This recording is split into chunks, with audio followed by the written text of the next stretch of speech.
نور وكتاب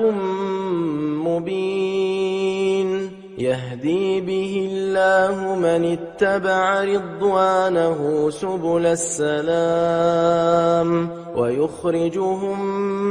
من الظلمات إلى النور بإذنه ويهديهم إلى صراط مستقيم لقد كفر الذين قالوا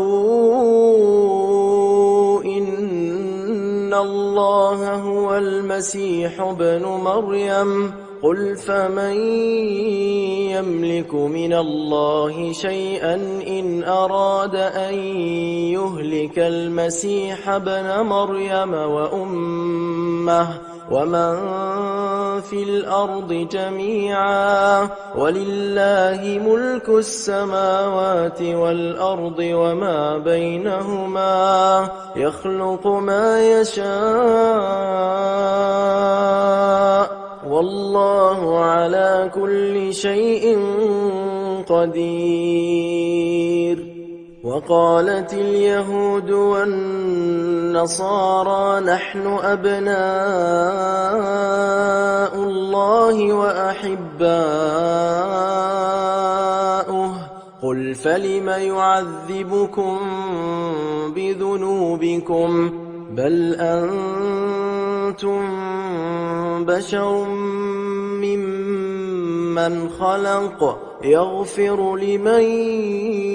يشاء ويعذب من يشاء ولله ملك السماوات والأرض وما بينهما وإليه المصير يا أهل الكتاب قد جاءكم رسولنا يبين لكم على فترة من الرسل أن تقولوا ما جاءنا من بشير ولا نذير فقد جاءكم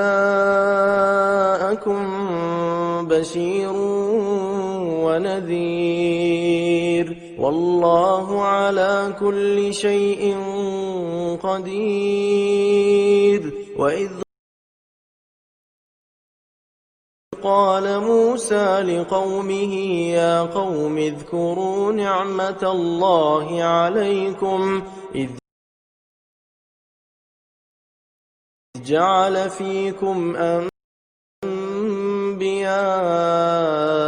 وجعلكم ملوكا وآتاكم ما لم يؤت أحدا من العالمين يا قوم ادخلوا الأرض المقدسة التي كتب الله لكم ولا ترتدوا على أدباركم فتنقلبوا خاسرين قالوا يا موسى إن فيها قوما جبارين وإنا لن ندخلها حتى يخرجوا منها فإن يخرجوا منها فإنا داخلون قال رجلان من الذين يخافون أنعم الله عليهما ادخلوا عليهم الباب فإذا دخلتموه فإنكم غالبون وعلى الله فتوكلوا إن كنتم مؤمنين قالوا يا موسى إنا لن ندخلها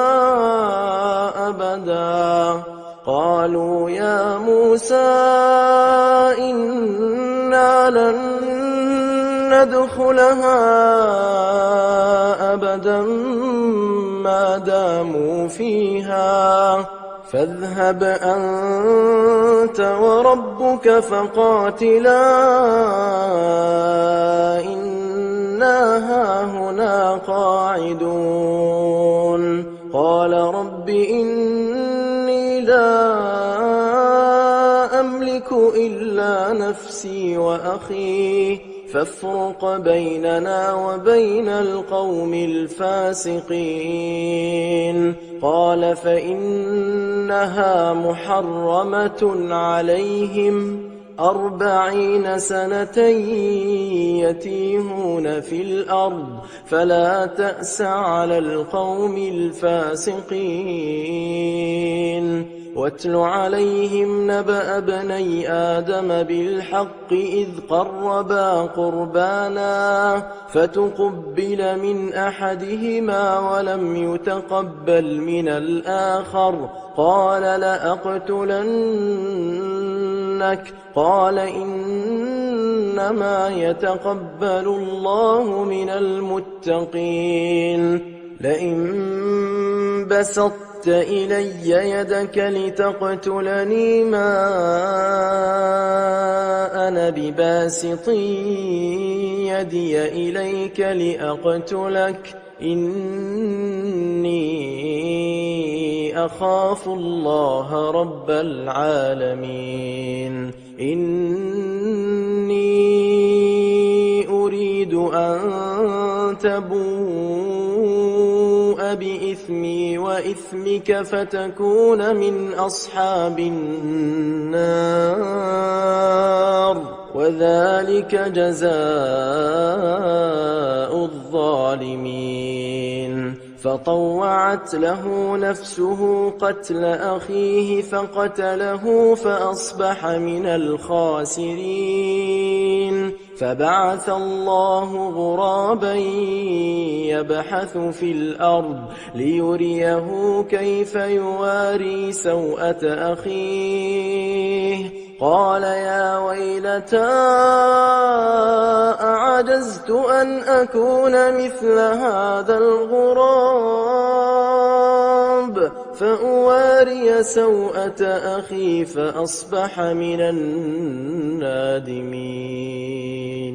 من أجل ذلك كتبنا على بني إسرائيل أنه من قتل نفسا بغير نفس أو فساد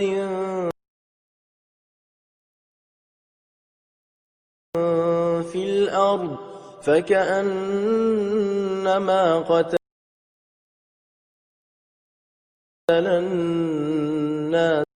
جميعا ومن أحياها